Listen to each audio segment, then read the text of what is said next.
Muito bem, bom dia para todo mundo. Hoje a gente vai iniciar, após a gente ter terminado na aula passada com a parte teórica geral, a parte de fundamentos. Então hoje vamos principiar discutindo cada uma das técnicas, das abordagens diferentes para preparo de amostras, primeiro para análises orgânicos e moleculares. Posteriormente, a gente vai tratar de técnicas para análise elementar, para analitos inorgânicos, de modo geral. Então, a gente vai começar pelo mais simples, pelo menos em fundamentação geral, em aplicação.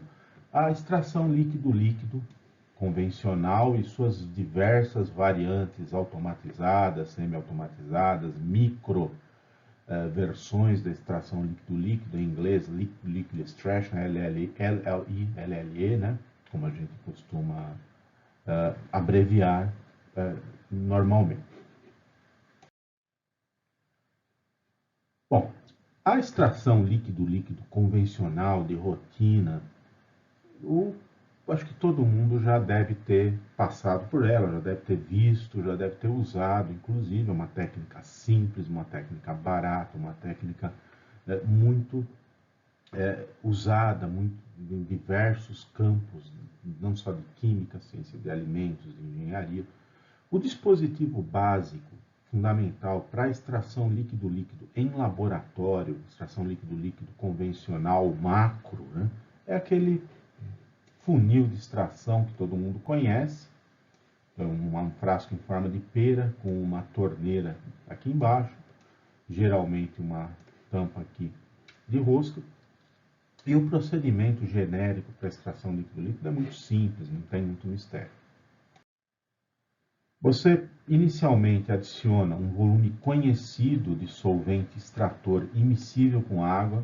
Lembre-se que a gente está tratando aqui basicamente de amostras aquosas e pseudoaquosas, preponderantemente aquosas, amostras sólidas, a gente vai falar partes, assim, técnicas à parte, né? Amostras não aquosas, na verdade, líquido não aquoso, são muito mais dificilmente encontradas. Então, por isso, a gente, parte da abordagem, que a maior parte das amostras na vida real, a maior parte dos problemas analíticos na vida real, envolve amostras, envolve materiais com um alto teor de umidade ou basicamente aquosos. Bom, a gente adiciona aqui no frasco extrator um volume pequeno e em tese conhecido de fase extratora, de solvente orgânico, pouco solúvel com água, hidrofóbico, immiscível com água. Adiciona, logo em seguida, um volume conhecido, e aqui importante, né? A extração líquido-líquido convencional, como a gente vai discutir para frente, ela é uma técnica de extração exaustiva, quantitativa e exaustiva. A ideia geral é que você tenha a eficiência de extração encerrado o processo próximo da unidade, próxima de 100%. Você coloca um volume de amostra aquosa com uma concentração desconhecida, que é o que você tem de um analito lá de problema, que você vai determinar que é o seu alvo, né? Notem que, em tese, você vai usar um volume de amostra maior que o volume de fase extratora. A gente já falou nas aulas anteriores da relação entre volume, entre razão de fases e eficiência de extração e pré-concentração. Você vai ter uma eficiência mais limitada em uma operação unitária de extração, mas vai ter uma pré-concentração, porque o volume de extrato é menor, né? Agita vigorosamente o funil de extração, de modo a dispersar a fase aquosa e a fase orgânica. Você faz com que a fase orgânica se disperse aqui no interior da fase aquosa. Deixa eu pôr essa canetinha. Ele se dispersa aqui no interior da fase aquosa, né? Na forma de gotículas que se movimentam vigorosamente. Qual que é a ideia aqui? Apesar de parecer óbvio, né? É bom a gente pensar um pouquinho. Né?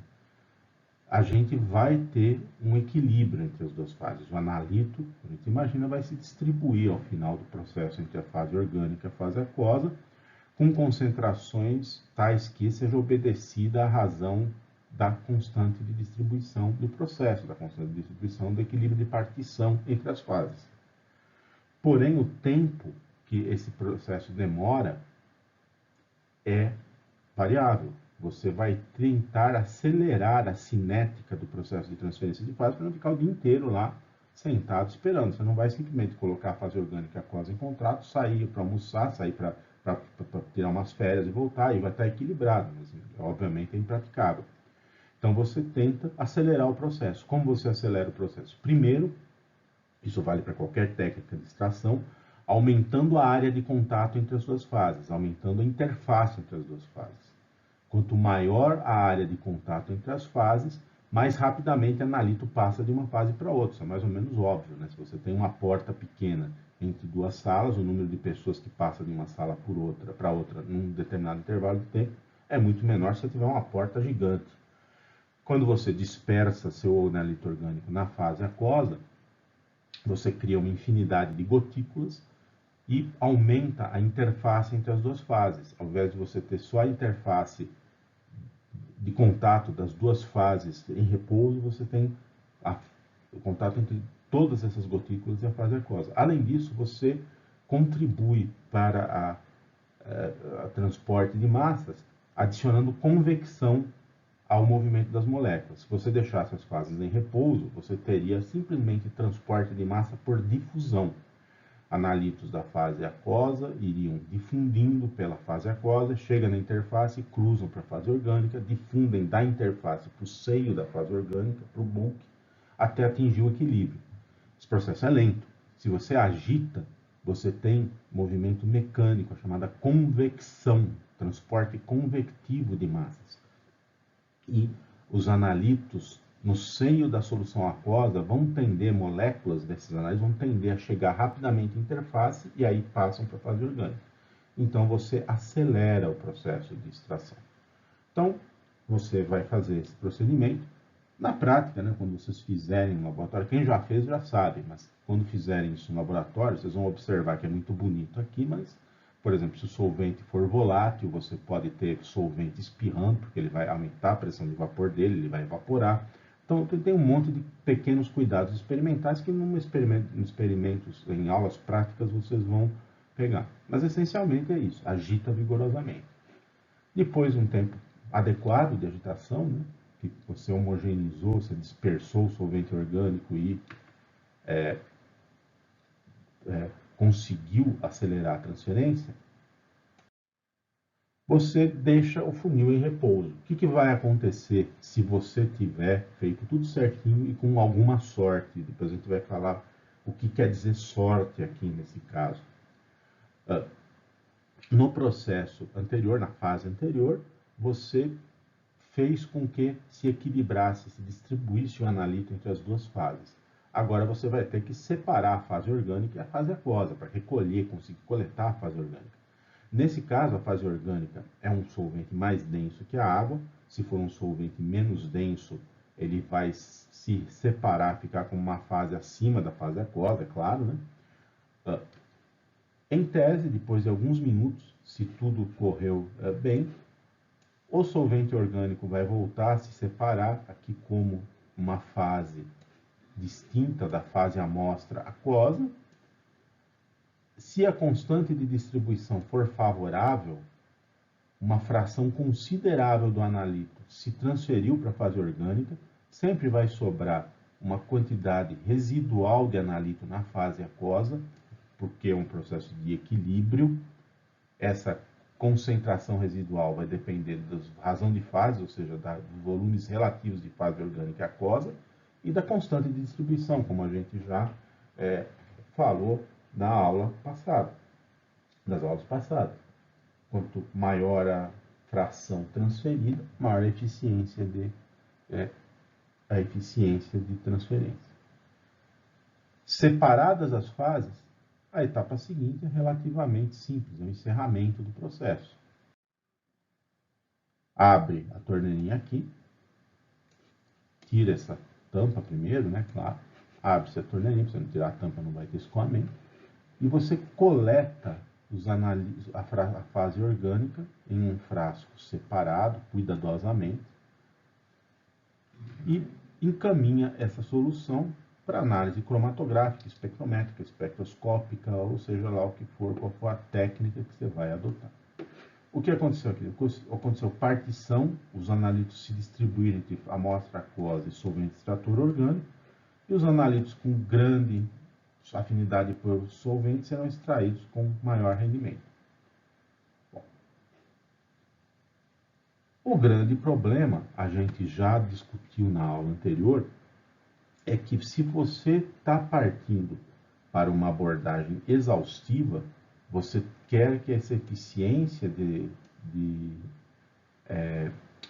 eficiência de transferência seja próxima da unidade, seja 100%. Porém, isso só vai acontecer com constantes de distribuição muito altas, que nem sempre é o caso, ou seja, analíticos altamente hidrofóbicos.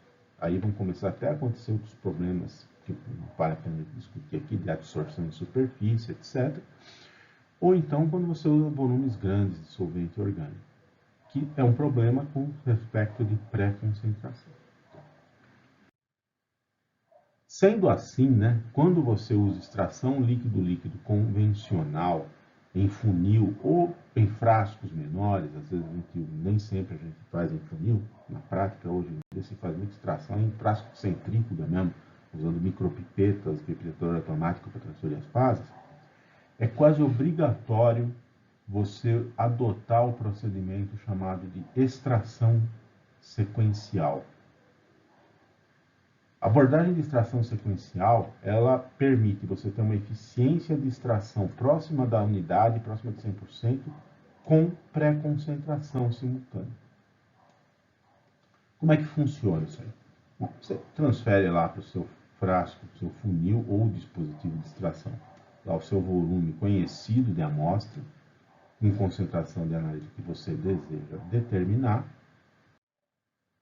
extrai com um volume pequeno do solvente extrator. Aqui é V, mas... Bom, muito bem, um volume pequeno de solvente extrator, a razão de fase lá não vai ser favorável, você vai ter uma eficiência de extração muito inferior, eventualmente, a 100%. Não é adequado para a finalidade de pré-concentração, você perde a pré-concentração. Mas aí, o que você faz? Coleta o solvente extrator. Só que não para o processo aí. Você não descarta essa alíquota de amostra pré-extraída. Você adiciona um novo volume de solvente extrator. Aqui vamos dizer que seja o mesmo volume da primeira etapa. Na prática não é 100% necessário isso aí, mas apenas para facilitar a nossa discussão, coloca um novo volume, reextrai aquela amostra já extraída. Reextraiu, coleta o solvente e combina com o extrato da fase anterior.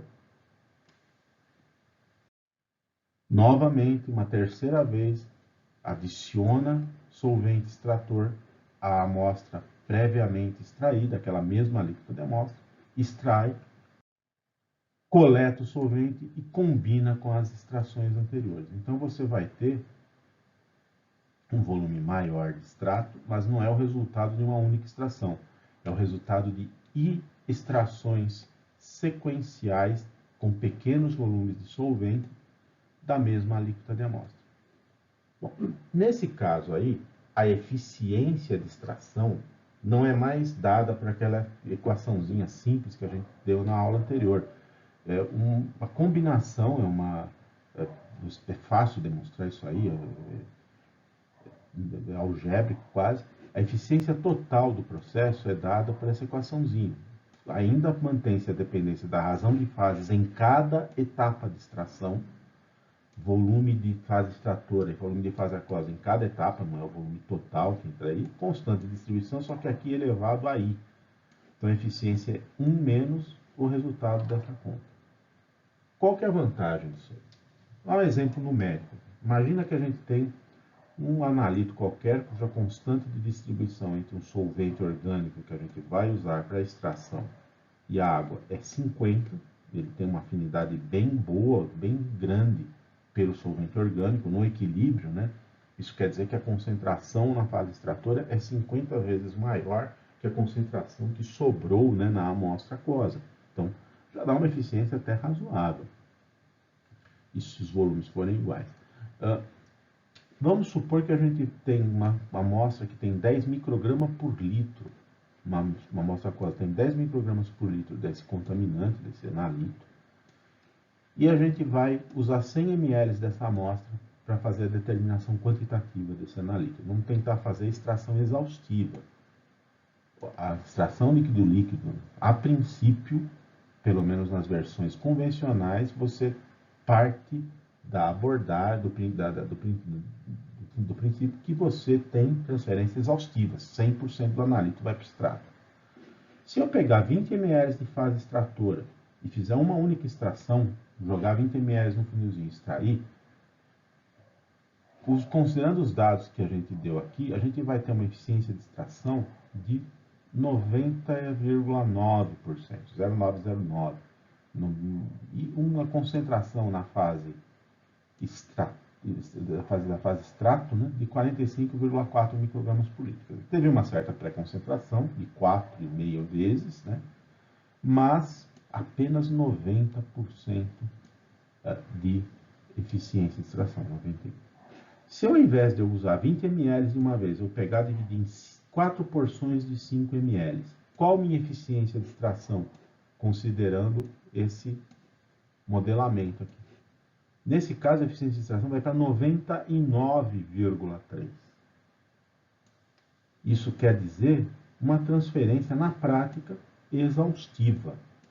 Se você tem 99% de transferência, considera para efeitos práticos, né, eu já vou discutir isso aí, que você teve extração exaustiva. Você já pode pegar, analisar esse extrato, simplesmente pegar a concentração do extrato, pelo balanço de massa, inferir a concentração da amostra. O efeito pré-concentração é de quase 5 vezes. Né? A concentração no extrato é 5 vezes maior que a na amostra. Bom, quando que a gente considera na prática que a extração é exaustiva?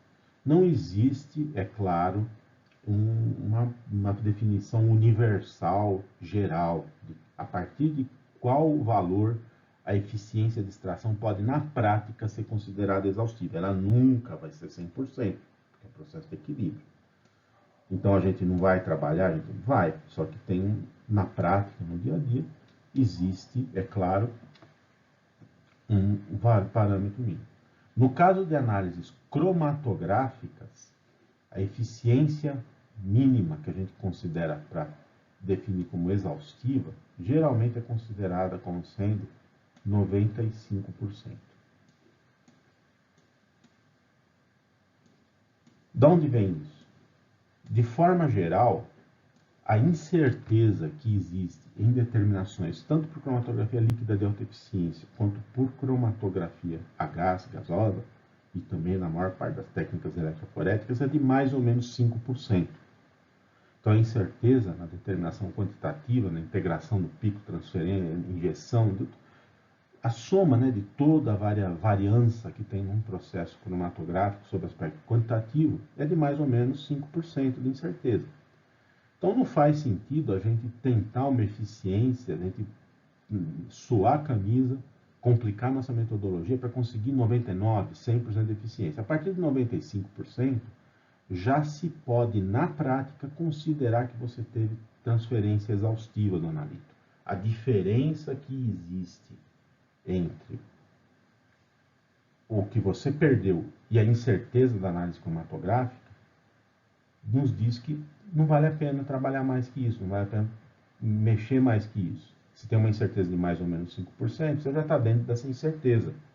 Acabou, você não vai se complicar mais a sua vida. É claro, se essa eficiência, se você parametrizar seu método, olha, eficiência não dá mais que 70%, mesmo com extrações sequenciais. Se essa eficiência for repetitível e reprodutível, você determinar que várias amostras analisadas no mesmo dia sempre dá a mesma eficiência, ou várias amostras analisadas em dias diferentes sempre dá dentro do erro a mesma eficiência, aí você pode até corrigir a concentração em termos da eficiência que você consegue. Então, se você sabe que a sua eficiência de extração no protocolo que você desenvolveu é de 70, mais ou menos 1%, você determina a concentração no extrato, calcula a concentração na amostra e corrige a concentração medida para o valor da eficiência que você determinou. Então é possível fazer isso, nem sempre recomendável. Mas para finalidade prática, para considerar a eficiência 100%, a partir de 0,95 de transferência, você, para análise cromatográfica, já pode considerar. Outras técnicas podem ter paradigmas diferentes. Bom, além das extrações exaustivas, uma abordagem muito útil, muito interessante, quando a gente tem principalmente o uso de solventes voláteis com alta pressão de vapor e analíticos com pressão de vapor significativamente mais baixa que os solventes, ou seja, analíticos pouco voláteis, que são casos muito comuns, é você, além de usar extrações exaustivas para conseguir, além de eficiência próxima de 100%, uma pré-concentração elevada, é remover o excesso de solvente por evaporação controlada. Então, vejam o caso anterior. No caso anterior, mesmo com extração exaustiva, a concentração no extrato foi apenas 5 vezes maior que a concentração na amostra original. Isso pode não ser suficiente, muitas vezes realmente não é na vida real, na prática real, pode não ser suficiente para você conseguir detectar o seu analito numa análise cromatográfica por HPLC ou GC, numa análise eletroforésica e em outras técnicas também. Você precisa ter, além de 100% de eficiência de extração, precisa ter uma pré-concentração de 100 mil vezes, 10 mil vezes. Então, uma estratégia que você pode adotar após a etapa de extração é remover o excesso de solvente. Se é um volume pequeno de solvente volátil, tipo de clorometano, cloroformo, hexano, pentano, você pode usar a evaporação por um jato suave, notem que enfatizo aqui o suave, de nitrogênio seco, de nitrogênio de tanque. Então, aqui nesse vídeo está mostrado esse procedimento.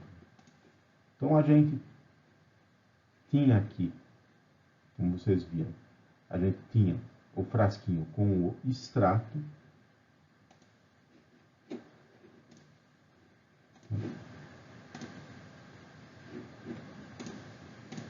Tinha um frasquinho com o extrato, aqui o fluxo de nitrogênio controlado com um lavador, um frasco pequeno com cerca de 1 ml de extrato em solvente orgânico. Aqui está passando o nitrogênio.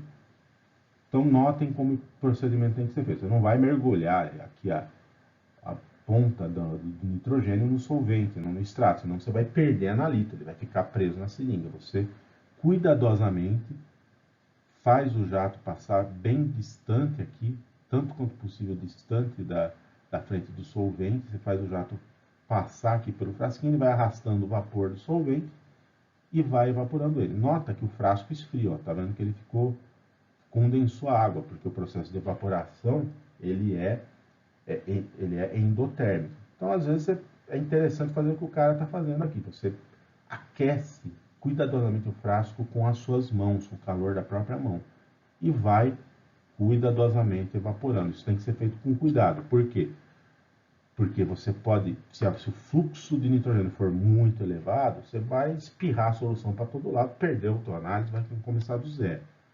Mesmo que você não espirre, você pode perder por coevaporação. A evaporação muito rápida pode arrastar mesmo análitos pouco voláteis. Notem aqui que o solvente quase foi embora. Você pode fazer duas coisas. Você pode simplesmente evaporar até secura com cuidado, evitando que o extrato se espalhe pelas paredes, deixando o extrato ficar no fundo do frasco para não ter perda. E aí, depois que evaporou todo o solvente, redissolve o resíduo sólido que fica no fundo, um volume bem pequeno, conhecido de solvente adequado para a próxima etapa da análise. Aí tem a vantagem também de você eliminar o solvente orgânico original, que nem sempre é compatível com a determinação em seguir. Por exemplo, se você vai fazer uma análise por HPLC, o interessante quase sempre é que o solvente do analítico esteja dissolvido no próprio, na própria fase móvel. Algumas vezes, e isso é algo que tem que ser avaliado, né, no desenvolvimento do método, não é recomendável deixar o solvente evaporar a secura, porque você depois não consegue redissolver o analítico. Isso é algo que tem que ser testado. Aqui foi feito o procedimento manualmente, em um caso a caso. Existem sistemas tipo multipoço, é um negócio que a gente vai mostrar várias vezes aqui durante o curso, né, que permitem processar até centenas de amostras simultaneamente.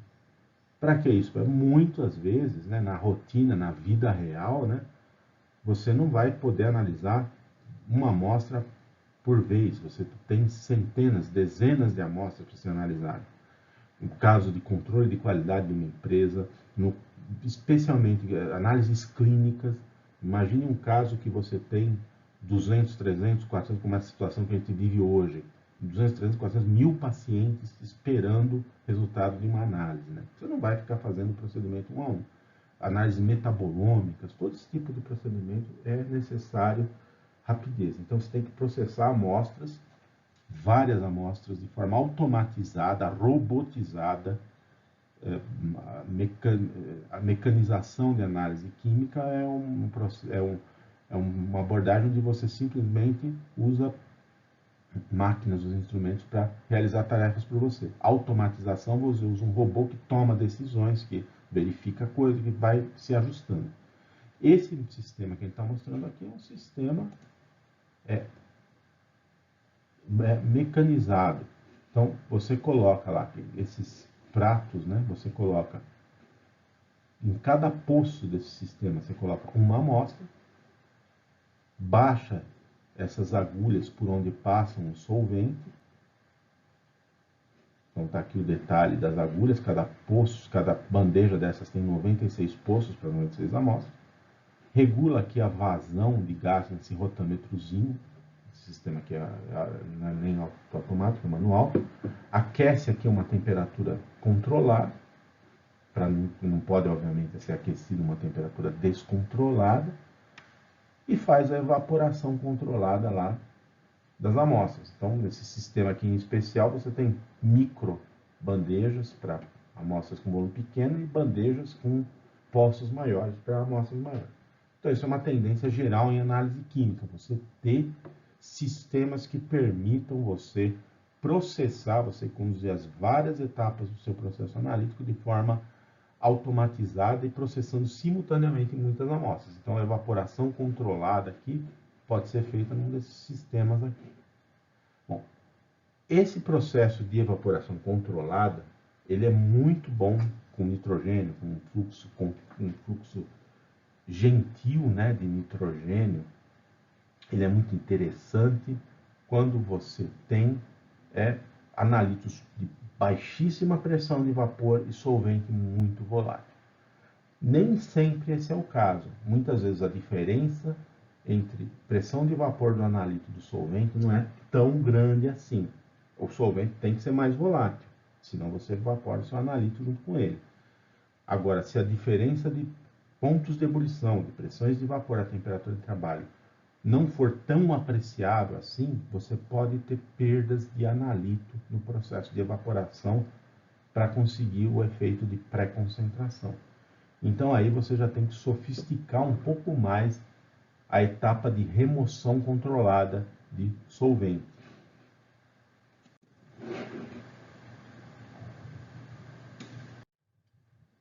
Bom, a estratégia mais usada, mais recomendada, quando você quer fazer uma evaporação controlada do solvente em um extrato, mas a diferença de pressão de vapor entre solvente e analíticos não é tão grande assim, é usar dispositivos como esse aqui, né? Como o concentrador de Kuderna Danish. É um sisteminha muito simples, conjunto de vidrarias, né? o coração do sistema de Kuderna é esse frasco em forma de tubo em forma de pera, esse frasco em forma de pera, chamado frasco de Kuderna, que está aqui, né, mostrado.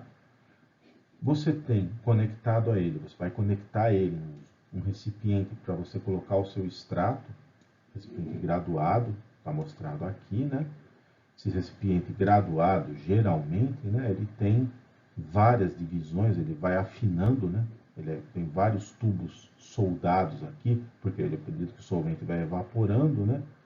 Você vai ter que controlar pela escala aqui o volume de solvente restante, né?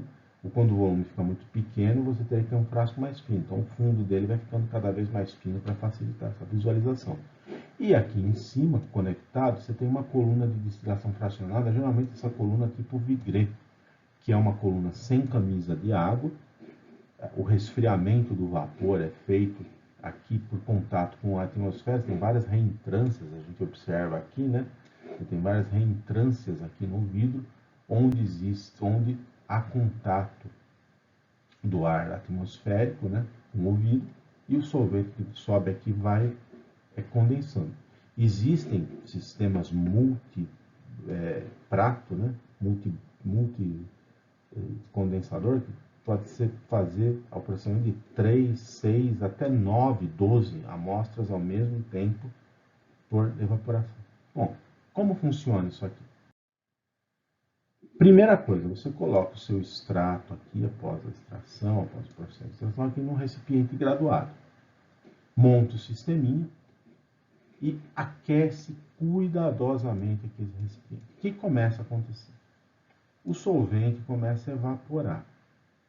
Durante o processo de evaporação, nesse caso aqui, como a gente tem um solvente e analitos cuja pressão de vapor não é tão diferente, é possível que uma pequena parte do analito pouco volátil que você tem aqui coevapore, seja arrastada pelo vapor do solvente. O que vai acontecer? Chega aqui no frasco em forma de pera, começa a esfriar esse vapor do solvente contendo traços de analito. Como a pressão de vapor do analito é menor que a do solvente, uma parte desse analito, no caso, todo analito evaporado, a gente imagina, vai começar a aderir aqui nas paredes do tubo de Kuderna. Então, ele vai ficar grudado aqui na parede do frasco de Kuderna. O vapor do solvente sobe aqui, ele vai esfriando. Uma parte do vapor do solvente a gente vai querer que saia, que vá embora. A gente está removendo ele. Só que o aquecimento aqui ele tem que ser controlado de forma que parte desse vapor condense aqui no frasco de Vigré e refluxe, e retorne. No retorno, ele vai passando aqui pelas paredes do frasco de Kuderna e lavando essas paredes, arrastando de volta qualquer analito que ficou preso aqui no frasco de Kuderna para o extrato. Então você tem uma remoção controlada e seletiva. O solvente evapora, lentamente é eliminado, analitos semivoláteis e não voláteis vão voltar para o recipiente graduado. Na prática, eles nem chegam a grudar na parede de vidro, porque o frasco do tubo de Kuderna, aqui o frasco de Kuderna, forma-se um filme de solvente retornando, refluxando. O analito pouco volátil que conseguiu passar acaba se condensando em cima desse filme e retorna imediatamente. No final do processo, parte do solvente, boa parte dele foi evaporada, você vai controlando aqui a fração que evapora. Nesse caso, não é muito legal deixar o solvente evaporar integralmente e não há perda, o analito fica retido aqui. Esses concentradores de Kuderna, eles são especificados como dispositivo padrão em procedimentos, por exemplo, da EPA, da Agência Ambiental Americana, de outros órgãos. Eles não recomendam, né, na maior parte dos casos, você usar o jatinho de nitrogênio. Tem que ser usado com cuidado, ele é mais demorado, mas obtém-se muitos resultados muito bons, via de regra. Bom, o procedimento convencional de extração líquido-líquido ele tem uma série de inconvenientes. De longe, o maior dele é esse aqui. Acontece muito frequentemente, a formação de emulsão estável. O que vem a ser isso? Bom, primeira coisa que você faz, você vai pegar, vai colocar fase orgânica, fase aquosa no frasquinho, no funil, agita, dispersa, né, em gotículas, deixa em repouso. Muitas vezes você observa um fenômeno desse tipo. Forma-se entre as fases, ou às vezes no interior inteiro, uma camada turva que não se separa. O que aconteceu? Gotículas do solvente orgânico, do extrato orgânico, que ficaram dispersas aqui, elas não se separam, formam uma emulsão estável, como se fosse leite. Leite é uma emulsão estável, por uma série de razões, de gordura, de lipídios em água. No caso aqui, a gente vai ter uma emulsão estável do solvente orgânico, contenção analítico, na fase aquosa. Isso não se separa. E, obviamente, isso aqui impede o seguimento da análise. Quando que isso vai acontecer? É meio que imprevisível, é meio que empírico você vê isso acontecer. Depende da natureza do solvente, da densidade, da tensão superficial do solvente, da tensão superficial da amostra, da presença de impurezas na amostra. Por exemplo, se você tem amostras de água natural, água de lagos, de rios, ela geralmente é rica em compostos orgânicos em suspensão, ácidos úmicos, ácidos fúlvicos. Esses compostos, em grande concentração, tendem a se condensar, se concentrar na superfície das gotículas, não se dissolvem, e por serem carregados, por serem ácidos ou bases fracos, eles impedem as gotículas de coalescerem. Então, as gotículas ficam carregadas também. Então, elas não se repelem eletricamente, porque têm a mesma carga. Da temperatura, de um monte de fatores. Bom, quando isso acontece, o que você vai fazer? Primeiro, a primeira coisa é esperar. Muitas vezes, né, essa emulsão não é exatamente estável. Depois de alguns minutos, algumas horas até, ela se separa. O problema é que mesmo que demore algumas horas para se separar, às vezes isso não é prático, né? Não tem jeito. O que geralmente dá resultado é você adicionar um eletrólito forte, uma ponta de espátula de cloreto de sódio, sulfato de sódio, um eletrólito aqui na fase aquosa e dá uma agitada extra. O que acontece é o seguinte, essas gotas não coalescem por quê? Geralmente porque por algum motivo elas têm a sua superfície carregada eletricamente, ou positiva ou negativamente, e elas não conseguem, se repelem e não conseguem ir colidindo, formando gotículas cada vez maiores, que aí por gravidade se separam. Se você adiciona um eletrólito forte, tipo cloreto de sódio, sulfato de sódio, nitrato de potássio, a fase aquosa, você enche de cátions e ânions a solução, você pode começar a formar camadas de carga oposta sobre essas gotículas, neutraliza-se a carga superficial e elas já começam, quando colidem uma com outras, vão acabar se coalescendo, se juntando, formando gotas cada vez maiores. Geralmente isso vai acontecer. O problema é que, na prática, né, eletrólito forte, geralmente você já colocou, porque lembrem do efeito de salto em alto. Então, muitos protocolos analíticos já incorporam, você satura sua amostra com cloreto de sódio antes de fazer a extração. Se isso aconteceu, você já saturou com cloreto de sódio, sinto, mas não tem muita coisa a fazer. A última tentativa é esse truque de atritar uma bagueta de vidro aqui na parede interna do funil. O que vai fazer isso aí? Qual o efeito?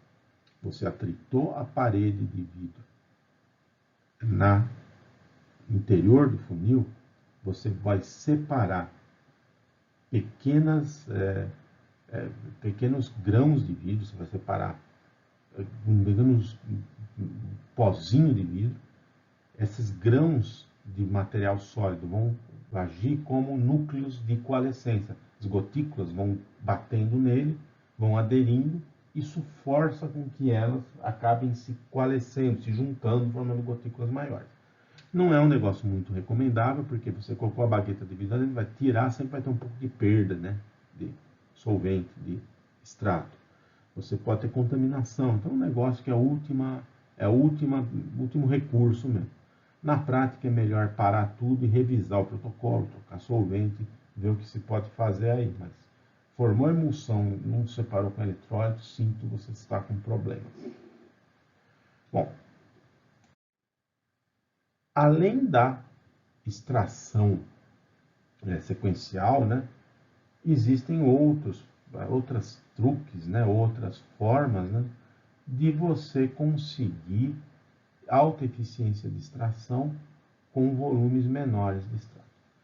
Uma dessas formas, né, é você usar a chamada abordagem líquido-líquido contínua, usar dispositivos para extração contínua, como esse aqui que está mostrado aqui. Isso aqui já é bem antigo, o artigo que mostrou isso aí. Na verdade, né, tem várias formas diferentes desse dispositivo, é um negócio conhecido há muitos anos. Existem, inclusive, vidrarias, sistemas comerciais que você pode comprar e fazer e usar eles no seu laboratório. Qual que é o truque aqui? Você coloca a sua amostra aquosa aqui nesse frasco. Essa variante aqui que a gente está mostrando é para um solvente extrator mais denso que a água. Para solventes menos densos ele é um pouquinho diferente. Coloca o seu solvente. O pressuposto básico é que o solvente seja volátil, mas que os analíticos não o sejam. Aí você aquece, né, esse frasquinho. Você coloca isso aqui dentro, geralmente, de uma camisa de aquecimento. O solvente evapora, o vapor vem aqui, entra aqui nesse braço e vai subindo aqui pelo condensador, onde está passando água gelada. Aí o solvente vai condensando, ele não deve escapar como ele puder, ele vai condensando, vai voltando aqui. Chegou aqui embaixo, ele vai gotejando pela amostra. À medida que as gotinhas vão caindo aqui, elas vão extraindo, elas vão agindo no sentido de extrair analíticos da amostra aquosa, vão se acumulando aqui embaixo. Bom, esse frasco ele é conectado aqui com o braço por onde passa o vapor, de tal maneira que o nível tem que ser ajustado cuidadosamente, que o solvente o solvente com o analítico extraído vai se acumulando aqui, o nível vai subindo aqui, aí até que uma hora ele começa a retornar aqui para o frasco. Então o sistema opera continuamente, o sistema opera em ciclo contínuo. O solvente evapora, só o solvente evapora porque ele não é volátil, condensa, vai gotejando aqui, extrai, remove analíticos pouco voláteis, vai retornando continuamente aqui, o extrato com analíticos, volta aqui, os analíticos ficam, porque eles não são voláteis, e o solvente vai evaporando continuamente. Então, você arrasta, um processo de arraste por solvente. O grande problema é óbvio, né? Analíticos muito voláteis, ou com pressão de vapor que não seja tão diferente do solvente, vão ser perdidos aqui. Eles podem escapar aqui. Ou então, eles condensam e voltam. Só que aí você não tem 100% de eficiência de extração. Supõe-se aqui que mesmo com um volume razoável de solvente, você vai ter um volume pequeno, uma eficiência de 100%. Um outro problema é de ordem prática, né? Só quem já usou esse negócio aqui sabe. Na prática, o que pode acontecer? Esse sistema aqui, ele tem que estar exatamente nivelado. O nível, né, tem que ser perfeito. Se o negócio aqui tiver um pouquinho torto, um pouquinho fora da normal, da gravidade, já não funciona, o negócio já não refluxa, começa a ter problema. Esses tubinhos aqui no desenho é bonitinho isso aqui, mas na prática isso aí é feito, né, quando você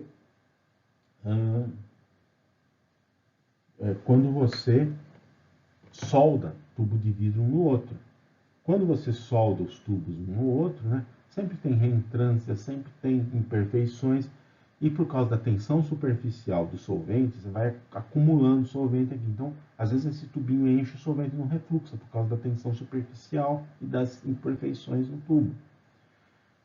Se a velocidade de refluxo aqui é muito elevada, o que acontece? às vezes fase aquosa, passa para cá. É um negócio mais difícil do que parece. No caso de solventes pouco densos, menos densos que a água, esse braço vem aqui, ele não é conectado no fundo, e esse tubinho ele vem até o fundo. Então as gotículas vêm aqui, elas flutuam até aqui em cima, vão formando um filme de fase orgânica que vai retornando aqui. Isso é mais complicado ainda. Então é um sistema interessante, às vezes funciona, mas é problemático, tem alguns problemas.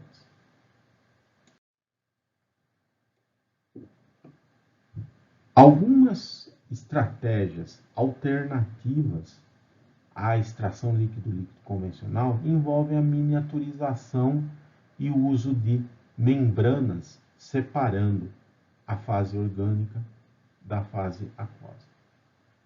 Uma abordagem que foi proposta já, que estou mostrando aqui mais para mostrar o conceito, ela é a base de outros sistemas que eu vou mostrar mais para frente, né? É essa estratégia de extração com membranas líquidas livres. Como é que funciona isso aqui? Qual que é o truque? Bom, você tem... O que a gente quer? A gente quer ter uma eficiência elevada de extração exaustiva, se puder, com pré-concentração também elevada. Tem vários truques para fazer isso, mas um deles é você tentar usar volumes pequenos de solvente orgânico. Como que você pode fazer isso? Essa é uma forma. Isso aqui funciona principalmente para analitos ionizáveis, para analitos que, dependendo do pH da fase aquosa, eles estão protonados, carregados, desprotonados, descarregados ou não. No caso, esse esqueminha aqui que a gente está mostrando serve para analitos básicos, analitos que em pHs baixos estão carregados e em pHs elevados estão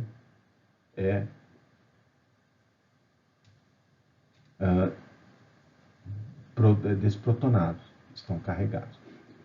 Então a gente pega a amostra aquosa aqui, no caso foi um volume pequeno, 1,6 é uma técnica miniaturizada, uma versão miniaturizada, 1,6 ml de amostra aquosa contendo bases orgânicas, que é o alvo aqui da análise. Ajusto o pH dessa amostra aquosa para um valor onde ele esteja básico, pH 13. Como a amostra é básica, em pH 13 ela vai estar protonada, descarregada, carga zero. Não é a forma catiônica dela.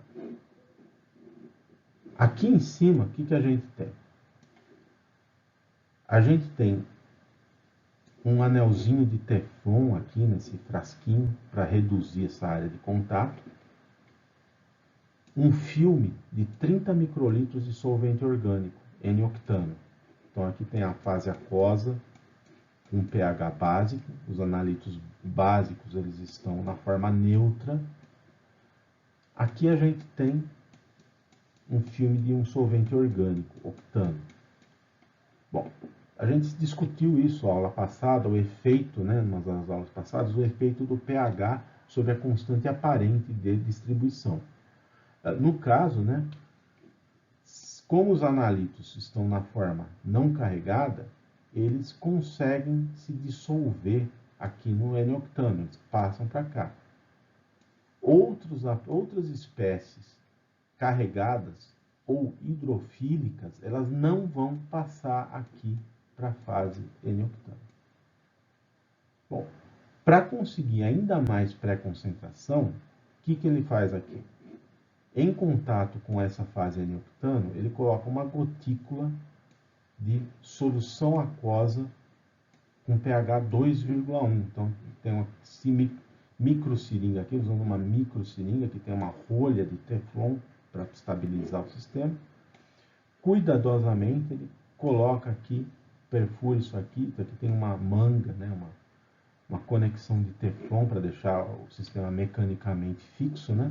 Ele encaixa essa microseringa, forma uma gotícula de 1 microlitro de solução aquosa tamponada com pH 2,1. que vai acontecer? O analito orgânico básico está na forma neutra aqui nessa solução aquosa, na amostra, ele é extraído para o octano. Na interface entre o filme de octano, onde ele passou para a forma neutra, e essa fase aceptora, fase extratora final aquosa, ele se protona, se carrega e se dissolve aqui na fase aquosa. Muito bonito. Qual que é o truque aqui? O que a gente acaba fazendo? A gente tinha 1,6 ml de amostra aquosa, a gente acaba transferindo de forma quase exaustiva os analitos básicos para 1 microlitro de fase extratora também aquosa. Então a gente usa água para extrair água. Como isso é possível? Entre as duas, a gente tem um filme de N-octano. A gente tem uma camada de solvente orgânico hidrofóbico immiscível. O analito básico na amostra está neutro, dissolve no N-octano. Na interface dessa fase extratora final e da fase N-octano, ele se ioniza, vai para a fase aquosa. Então a gente tem, primeiro, extração quase quantitativa, porque ela é governada, ela é impulsionada por esse gradiente de pH. Então, aqui está não iônico, é extraído com um coeficiente de distribuição bem razoável, eficiência é baixa, mas chegou na interface aqui, ele é transferido para cá e não retorna, porque fica ionizado aqui. Então você vai depletando o filme orgânico continuamente e vai forçando o equilíbrio e ele vai vindo daqui para cá, daqui para cá. Então você tem um transporte contínuo, você tem uma eficiência quase exaustiva de extração.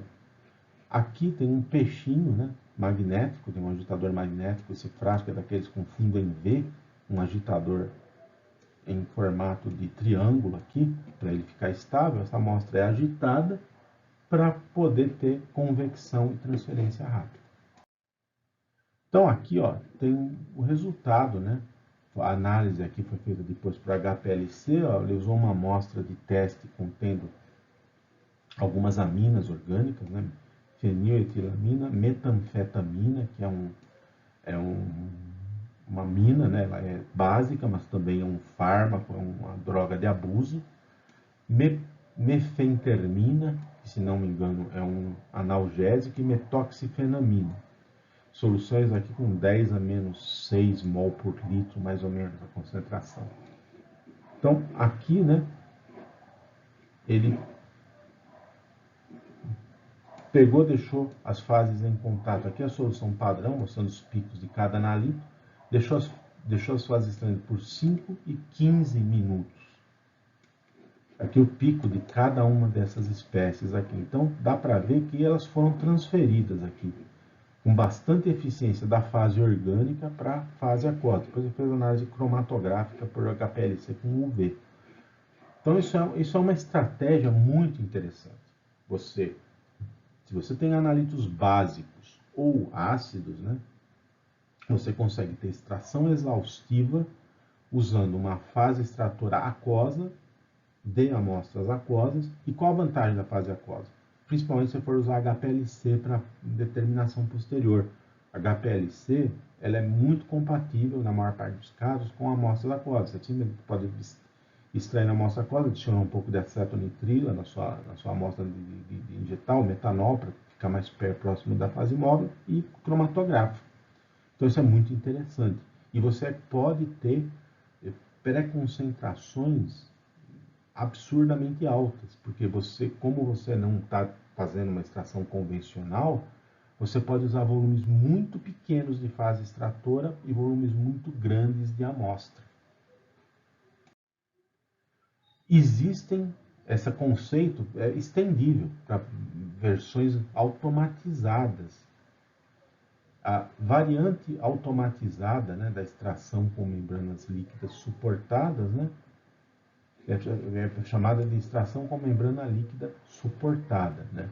Então você tem a sua amostra aquosa, contendo análitos polares ionizáveis, que vai ter interferentes apolares, hidrofóbicos não ionizáveis, uma fase extratora, aceptora aquosa, e separando essas duas fases, você tem um dispositivo onde você tem uma membrana porosa, por exemplo, de polietileno, polipropileno microporoso, impregnada com um solvente hidrofóbico. Você monta um dispositivozinho, em vez de você ter um filme de edeniltano lá, suspenso, que é um negócio instável mecanicamente, você pega um filme de polietileno, polipropileno com microporos, impregna esse polipropileno com um solvente hidrofóbico, com octano, nexano, e usa ele para separar as duas fases numa cela de extração que a gente vai mostrar como é própria, né? Então, como é que funciona isso aí? Depois de um certo tempo, né, o pH ou outro parâmetro aqui da amostra tem que ser controlado de tal maneira que o seu analito fique na forma neutra aqui. O analito na forma neutra, ele é relativamente hidrofóbico, ele consegue se dissolver no solvente orgânico que está aqui nos microporos dessa membrana. Não tem contato físico entre as amostras. O analito pouco polar, hidrofóbico, também vai ser extraído, também vai conseguir migrar por esses microporos. A amostra aceptora, aqui, ó, a fase aceptora, você regula o pH, outro parâmetro dela, de tal maneira que o analito dissolvido nela seja ionizado, fique na forma iônica.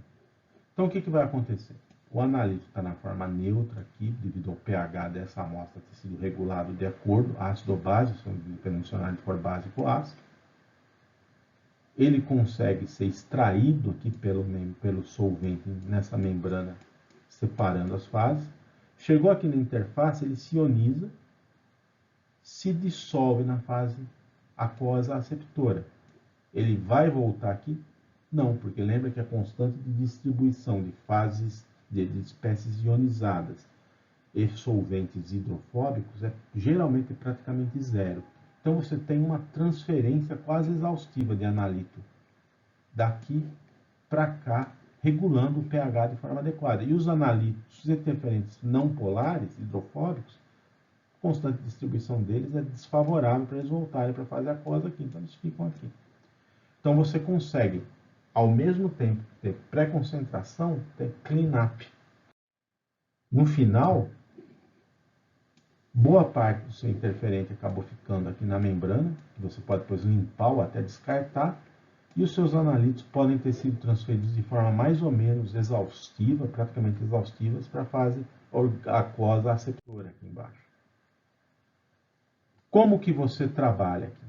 Vai depender aqui do seu analito ser básico e do interferente ser ácido ou neutro. Então, para um analito básico, a gente adiciona uma base forte à amostra, você tampona a sua amostra com um pH bem maior que 7.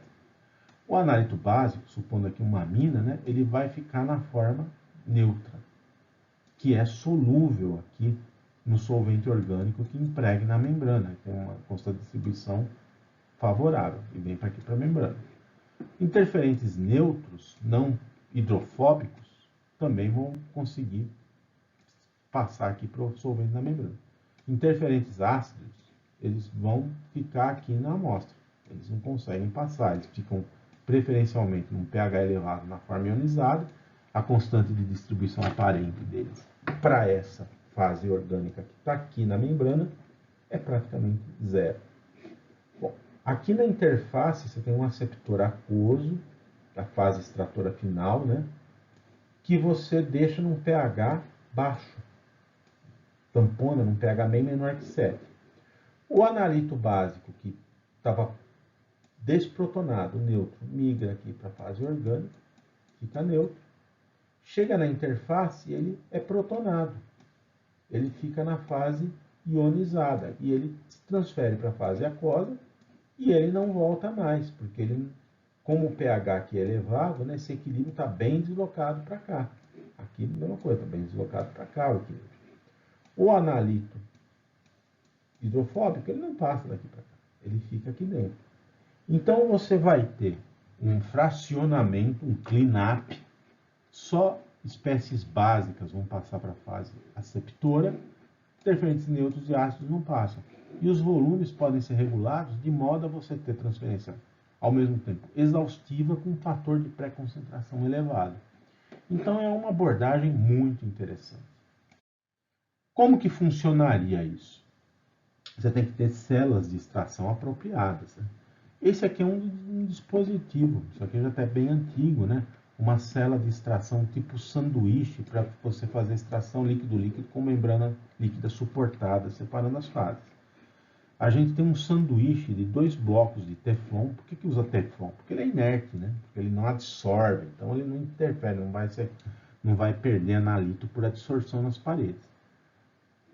Esses blocos de Teflon, eles têm uma entrada e uma saída aqui no centro, né? Onde você pode colocar tubinho para entrada e saída de amostra ou de fase extratora, e um canal aqui que é feito por usinagem, né? Feito com um preparo disso aqui, tem um canal que junta isso aqui. Então, você bombeia a sua amostra aqui, uma bomba peristáltica, ela vai fluir por esse canalzinho até chegar aqui no final e ser descartada. Por que faz esse formato? Porque aqui, ó, acaba tendo uma área de contato bem elevada entre amostra, aceptor e membrana, com um dispositivo de tamanho reduzido. Então você tem um dispositivo pequenininho, isso aqui serve para volumes de aceptor de cerca de 1 ml. Você tem extração dinâmica, você tem fluxo, né? Tendo o fluxo nas duas partes, de cima e de baixo, você tem transporte até a interface por convecção. E separando essas duas membranas, você tem esses dois tarugos. Aqui é o canal onde flui o aceptor, a fase aquosa extratora. Aqui em cima não está sendo visto, mas tem o canal onde flui a amostra, o doador, nesse sistema, na jargão. Entre as duas você coloca um disco, uma membrana de polietileno, você passa seu solvente. Obviamente isso aqui está numa pista explodida, né? Para usar, você junta esses 3 constituintes, forma o sanduíche, prende, já tem parafusos aqui que permitem você prender, firmar isso aqui, e usa bombas peristálticas para bombear a amostra, e faz receptor aqui e vai fazendo extração continuamente. Essa é a versão macro. Existe a versão micro, as células miniaturizadas, que tem volumes de aceptor da ordem de microlitros, no caso aqui 10 microlitros. Então a gente tem aqui a parte de cima igual a de baixo. A gente tem uma taruguinha aqui de Teflon também, onde tem um canal aqui cavado, né? Entrada e saída de fase aceptora, entrada e saída de amostra, entre eles uma porção, uma camadinha aqui de membrana que você impregna com solvente orgânico e você junta as duas, você prende uma na outra. Bombeia a amostra aqui, bombeia a fase orgânica aqui. Então você vai extraindo continuamente. A extração em membranas líquidas suportadas, ela pode ser feita de 2 formas. Pode ser feita na forma offline, ou manual, e em sistemas onde você incorpora as células de extração online com sistemas cromatográficos, geralmente de cromatografia líquida ou eletroforese.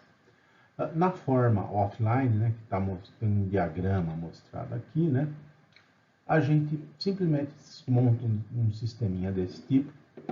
A unidade de extração, nesse caso, a amostra, a fase receptora, ela fica estagnada aqui embaixo, ela não é bombeada, como está mostrado na célula anterior. Você tem uma bomba peristáltica, do tipo que é usado em análise por injeção de fluxo, que permite bombear volumes constantes, de forma constante, a amostra, e no caso aqui para análise de analitos desprotonáveis, analitos ácidos, solução condicionadora com pH baixo, solução condicionadora ácida, né? Então você bombeia ácido, amostra, solução de ácido e amostra, elas são misturadas aqui num T, passam por uma bobina de mistura. O que é essa bobina de mistura? Nesses sistemas de análise em fluxo, isso é comum. Você, quando mistura 2 soluções, elas não você não tem uma solução homogênea imediatamente dentro do duto, dentro do tubo. Você tem que fazer ela fluir por um certo setor de tubo, 1, 2, 3, 10 metros, às vezes, de tubo, para que ela se misture. Então, você tem aqui uma seção grande, né, do tubinho, né, de conexão, na forma de uma bobina, para ficar num espaço menor, onde essa solução vai se misturando. Ela saiu daqui, a amostra acidificada, onde os analíticos estão na forma neutra, passa aqui pela célula de extração, vai sendo descartada e vai sendo extraída aqui pela fase receptora aquosa, que está num pH maior de 7, no pH básico. Terminou o processo, você desmonta o sistema, coleta a fase aquosa e procede à análise cromatográfica. É possível também, como nesse diagrama mais complexo aqui que a gente está mostrando, né, a análise online. Você montar o sistema online e fazer tudo automatizado. No caso aqui, foi um sistema de prestação mecanizada, né, não é automatizado, isso aqui é manual, comandado manualmente, online de clorofenóis. Clorofenóis, por exemplo, pentaclorofenol, mostrando aqui, tentando desenhar aqui a estrutura dele, né? Pentaclorofenol é um contaminante orgânico bastante comum, é um poluente muito perigoso, né? Ele foi muito tempo usado como fungicida em madeira, né? Para madeiras de dormentes, de estrada de ferro, de construção. Hoje se sabe que é muito tóxico e muito danoso, não se pode mais usar isso aí indiscriminadamente, mas ainda tem muito na natureza.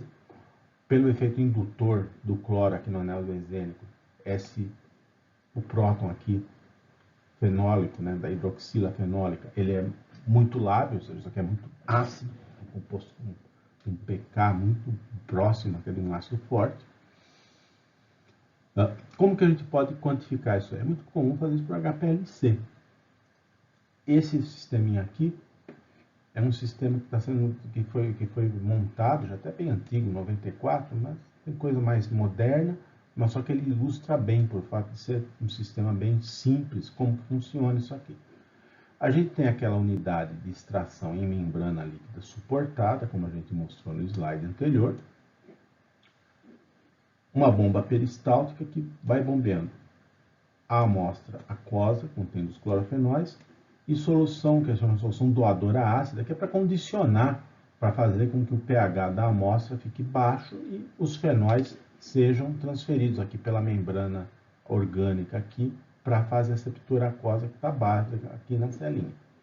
Então, na primeira etapa, você bombeia a amostra e a receptor ácido, a válvula está aqui nessa posição, essa válvula 1 solenoide eletricamente comandada está nessa posição, então está passando para cá, bombeando continuamente a amostra acidificada, e aqui dentro dessa célula você tem solução receptora básica, né?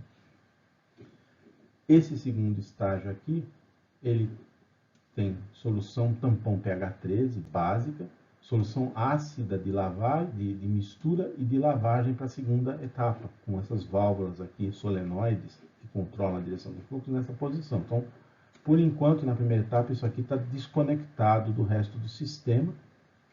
Você está só fazendo extração. Solução tampão em pH 13, continuamente bombeada aqui, reciclando. Solução ácida de mistura, continuamente bombeada, misturando aqui, reciclando.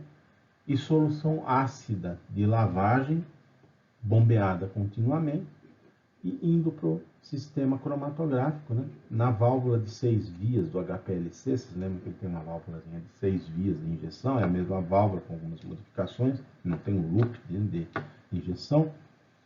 Aqui a gente tem, no lugar do loop de injeção, um tubinho onde você conecta uma pré-coluna, nada mais é que um cartucho de extração em fase sólida, SPE, que vai ter uma segunda etapa de extração aqui online. A gente vai falar de SPE numa aula futura.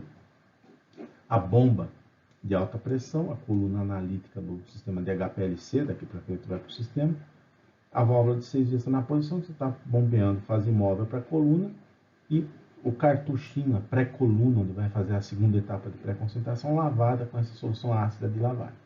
Então, nessa primeira etapa, a gente está tendo a extração aqui em cima do análise das clorofenóis. Eles estão na forma neutra, quando eles passam aqui na parte de cima da unidade de membrana, permeiam para a solução aquosa básica doadora, que está estagnada aqui embaixo, e vão sendo extraídos. Bom, terminou essa etapa, a segunda etapa, mudam-se as posições dessas válvulinhas aqui. A válvula aqui de cima, ela chaveou de modo que comece a se bombear na cela de amostra água e solução ácida, que é misturada para lavar essa cela para a próxima extração. Essa válvula aqui mudou a posição. O tampão pH 13, ao invés dele passar direto aqui para baixo, ele vai para cá. Ele entra na seção, na seção de extração da cela aqui, arrasta o analito, o extrato básico, traz ele para cá. O extrato básico vem aqui. Ele é misturado com ácido para neutralizar ele. Ele é neutralizado, então os analitos estavam ionizados aqui. Eles são misturados aqui com ácido e são novamente voltam à forma não iônica, a forma neutra. Vem aqui, vem aqui, vem aqui. E entram aqui na válvula de 6 vias, passam por esse loop e vem nessa pré-coluna de extração em fase sólida. Nessa pré-coluna, o que vai acontecer? Os análitos clorofenóis que já estão neutros, que eles foi neutralizado aqui o efluente da celinha aqui, eles vão sendo capturados, coletados nessa pré-coluna de SPE. Então você fez aqui a primeira etapa de extração, aqui tem uma segunda etapa de extração. É muito comum isso aí, você combinar extração líquido-líquido e SPE, para ter extração, pré-concentração, clean-up, compatibilização, tudo num procedimento só. Bom, assim que foi feita toda a transferência do analito extraído para essa pré-coluna, novamente você mexe aqui na posição das válvulas solenoides elétricas. Então, essa válvula é chaveada de modo a isolar de novo a unidade de extração do resto do sistema, e aí você pode já começar a extrair uma segunda amostra, porque a celinha aqui de baixo já está cheia com tampão pH 13, limpo, zero. A cela aqui de cima está cheia com água acidificada, descontaminada. Você começa de novo a bombear a amostra, ácido doador, e começa a extrair uma segunda amostra. Enquanto você está extraindo a segunda amostra, essa válvula aqui chaveou para cá e essa chaveou para cá. O tampão pH 13 e o ácido de mistura, eles vão sendo descartados, eles passam aqui direto. Essa solução ácida de lavagem do cartucho de PSP aqui embaixo, ela começa a fluir para cá, para cá, para cá, para cá, para cá. E a válvula solenoide aqui, correspondente à válvula de injeção de 6 vias, é chaveada de modo aqui. Fase móvel vem aqui, passa pela pré-coluna em sistema que a gente chama de back flush. Lembra que ela fluía daqui para cá, agora ela vai fluir daqui para cá. O analito que você extraiu aqui em cima, que foi capturado aqui, ele é arrastado pela fase móvel, vem para cá e vai para a coluna analítica. Quer dizer, você tem um processo de 3 etapas. Numa primeira etapa, você faz a extração líquido-líquido numa membrana suportada aqui em cima. Numa segunda etapa, transfere para a pré-coluna de SPE, fica presa aqui. Na terceira etapa, dessorve direto na coluna analítica de forma automatizada, mecanizada.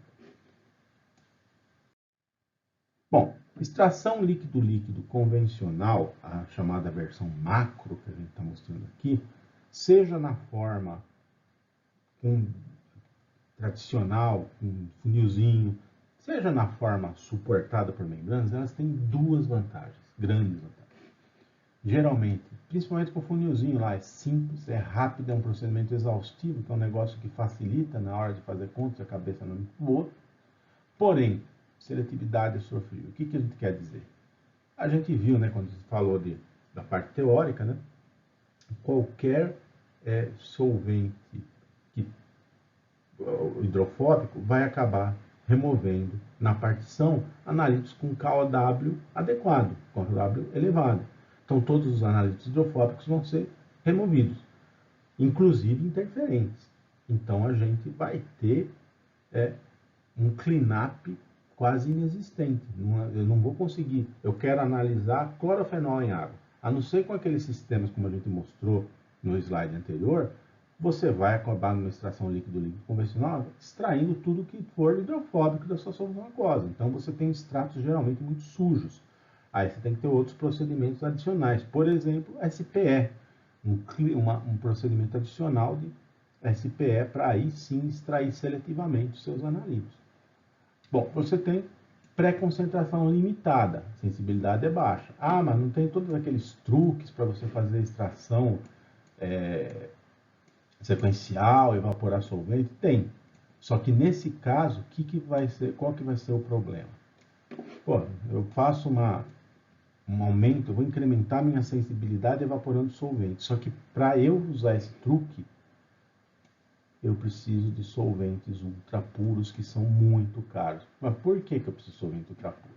Quando eu evaporo o solvente, além de eu concentrar o analítico que eu extraí, eu concentro também impurezas que estão no solvente e interferentes. Interferentes, a gente já falou deles. E as impurezas do solvente? Impureza do solvente pode ser significativo, pode causar muito problema, mesmo numa análise cromatográfica. Você vai ver dezenas de picos no seu cromatograma que não é da sua amostra. Se vocês pegarem um catálogo qualquer de fornecedores de materiais para análise química, vocês vão ver que tem vários graus de pureza de solventes disponíveis e o mais caro geralmente é o solvente grau pesticida, hexano grau pesticida, diclorometano grau pesticida. O que vem a ser grau pesticida?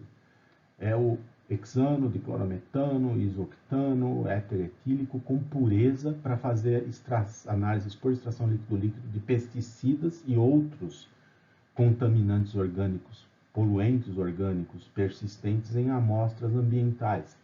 Eles têm que ter alta pureza, por quê? Porque você vai usar 1 litro de solvente lá para extrair em várias etapas, ou seja, qualquer truque para ter eficiência de extração elevada, aí evapora o solvente, evaporou a impureza. Então eles têm que ter impureza zero quase. Isso torna eles caros. Tem o problema das emulsões. A não ser nessas estratégias separadas por membranas, você pode ter formação das emulsões. E por fim, você vai ter que manipular e descartar quantidades grandes de solventes tóxicos.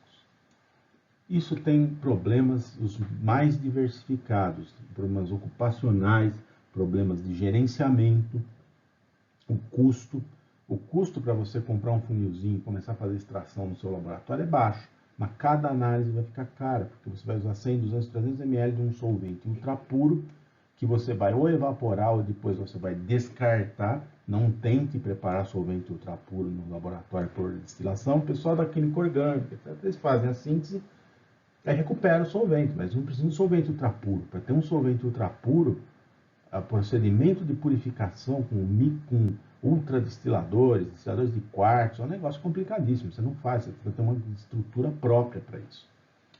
Então, e esses solventes são tóxicos, acaba causando ali problema ambiental, problema de saúde.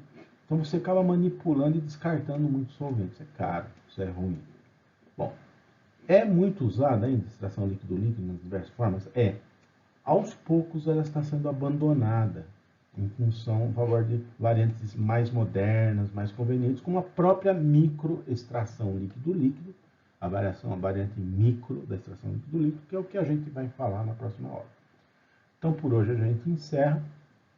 Próxima aula a gente vai falar da microextração, das diversas formas de microextração líquido-líquido. Então, por hoje só. Obrigado e até a próxima semana.